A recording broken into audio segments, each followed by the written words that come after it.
সমন্বয়ক পরিচয় দিয়ে একটি গ্রুপ সাবেক যে একটি বাসা হতে একটি অস্ট্রেলিয়ান প্রবাসী আবু জাফর নামে একজন ব্যক্তির বাসা হতে গত 17 তারিখে তারা সকাল 10 ঘটিকার সময় যে 50 লক্ষ টাকা চাঁদা দাবি করে যে 50 লক্ষ টাকা না দিলে তারা পুলিশ বা সেনাবাহিনী দিয়ে তাদেরকে গ্রেপ্তার করাবে।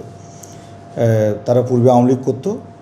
তখন অস্ট্রেলিয়ান প্রবাসী বলেন যে আমি তো অস্ট্রেলিয়ায় বসবাস করি, আমি তো এগুলোর মধ্যে নাই, আমি দেশে এসেছি বেড়াতে। তখন ওনার কাছ থেকে 10 লক্ষ টাকা ভয়ভীতি প্রদর্শন করে 10 লক্ষ টাকা দাবি করে, গ্রহণ করে। পরবর্তীতে উনি বিষয়টি পুলিশকে অবহিত করে না।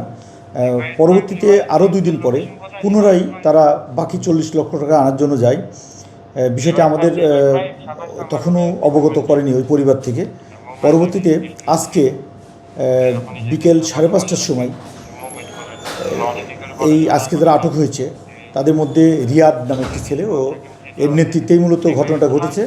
সে যা দাবি করে যে বাকি 40 লক্ষ টাকা আজকে দিতে হবে, নাহলে আজকে আপনাকে ধরে আমরা পুলিশে দেব।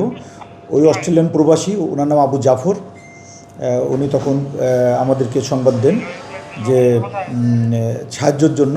তখন আমরা আমাদের একটি টিম সেখানে হাজির হয়ে ঘটনাস্থল থেকে হাতে নাতে 5জনকে আটক করে। তার মধ্যে নেতৃত্ব দিয়েছিল আব্দুর রাজ্জাক রিয়াদ, সে একটি প্রাইভেট বিশ্ববিদ্যালয়ে পড়ে, এবং বাকিরাও তার সহযোগী। প্রথম দিন ঘটনায় যারা ছিলেন তাদের মধ্যে একজন আজকে ছিল না, মোট 5জন ছিল। আমরা 5জনকে আটক করি। তাদের পরিচয় যাদেরকে আটক করা, আমরা এখনও পরিচয়গুলো শনাক্ত করার চেষ্টা করছি। কিছুক্ষণ আগেই তাদের গ্রেপ্তার করা হয়েছে। তারা তাদের পরিচয়, রাজনৈতিক পরিচয় আছে কিনা, এগুলো আমরা পরবর্তীতে যাচাই করে আমরা দেব। তাদের বিরুদ্ধে আর কোনো অভিযোগ আছে কিনা? এখন পর্যন্ত আমাদের কাছে একটি অভিযোগ।